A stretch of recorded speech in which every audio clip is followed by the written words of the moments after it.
quorum call, Mr. President? We are not. Thank you, Mr. President.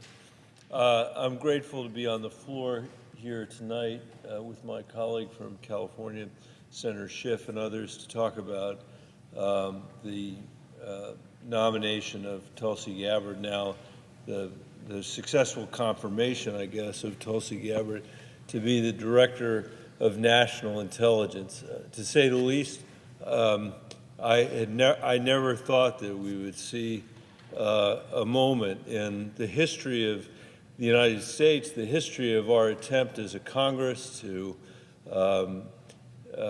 ensure that the American people and that the President gets the intelligence they need. In all these years, over all these decades, I never imagined we'd see somebody like Tulsi Gabbard approved on the floor of the United States Senate for that job. And I wanted to speak tonight just briefly to say why I think that was the wrong direction for the Trump administration, more importantly the wrong direction for the American people.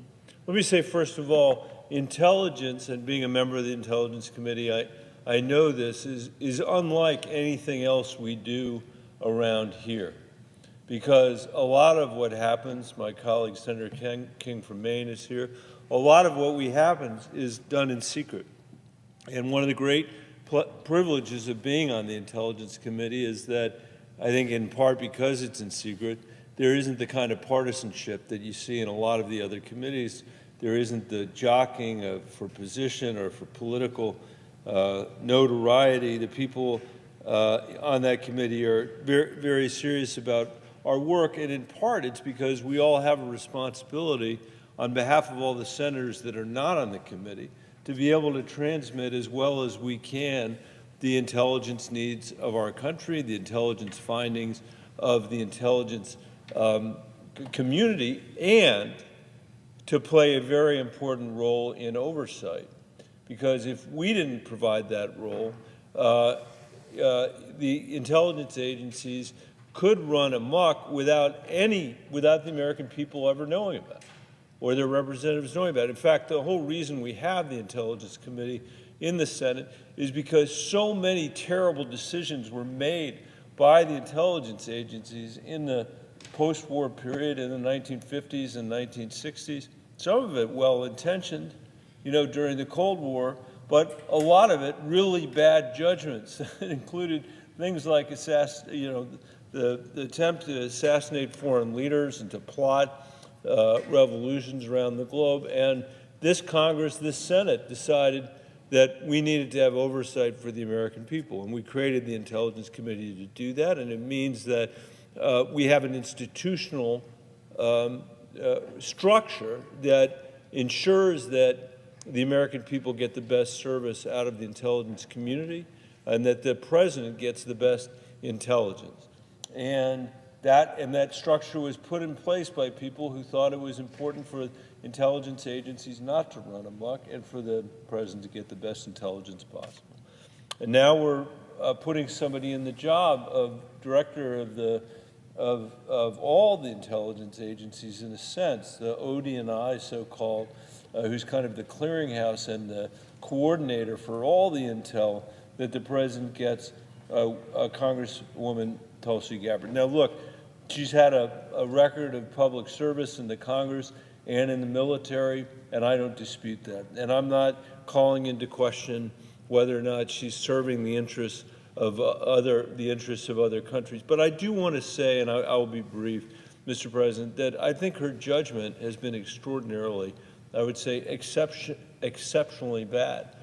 I share her view that there were profound intelligence errors in the lead up to the Gulf War and the lead up to the war in Afghanistan. In the Gulf in particular, we remember, the weapons of mass destruction that Saddam Hussein was supposed to have. Didn't have it. Terrible, terrible failure of our Intelligence Committee, terrible failure of oversight from this Congress. And she's right about that. The problem is she's, I think, learned the wrong lesson from that. And over and over and over again, when she has the opportunity to support the interests of the United States, I hate to say it, versus those of our adversaries. Time and time again, she picks our adversaries.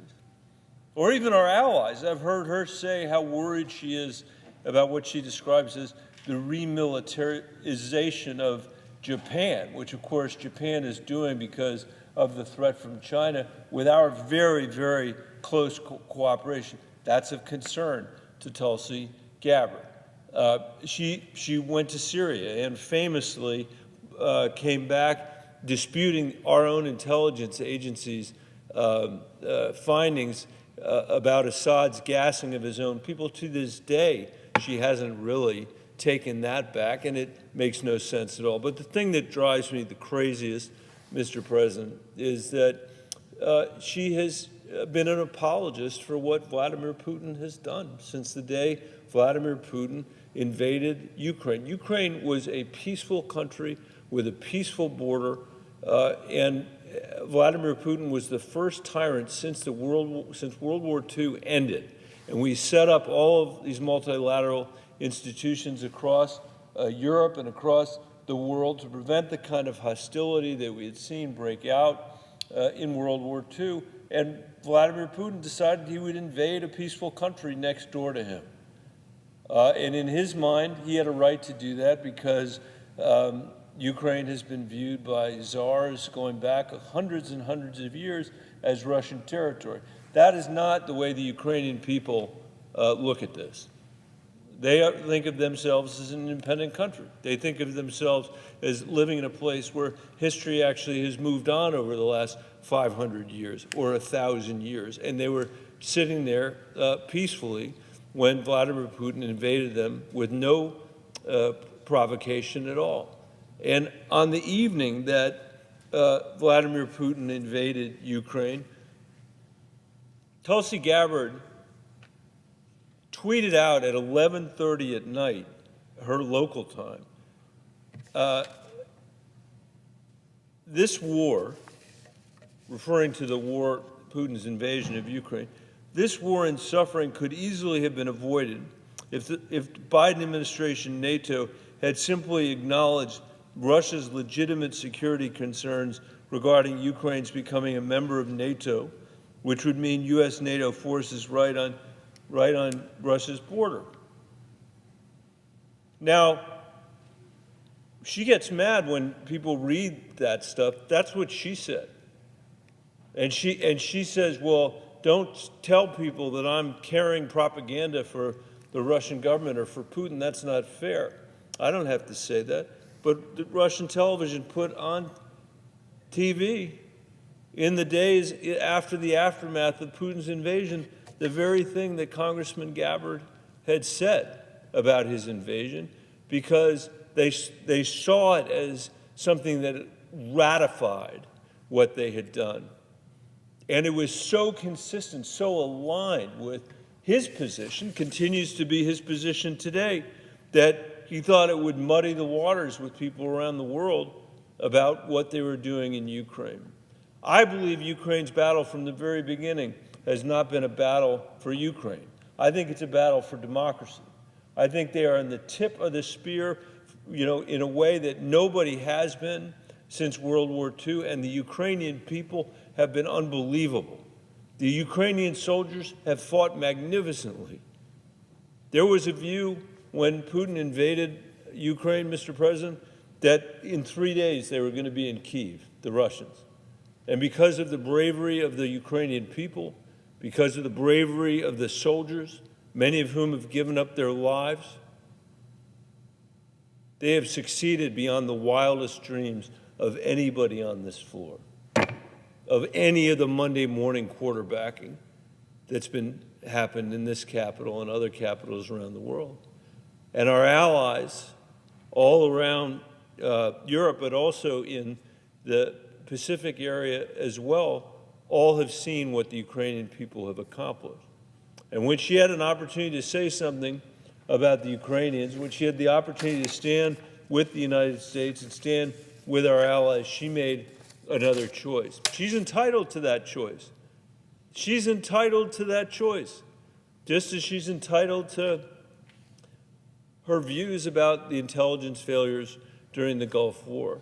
But the fact that she has the idiosyncratic views that she has, whether it's Putin's invasion of Ukraine or her writing a bill in the House to give Edward Snowden a pardon, that doesn't qualify her to be the lead intelligence official for the United States of America.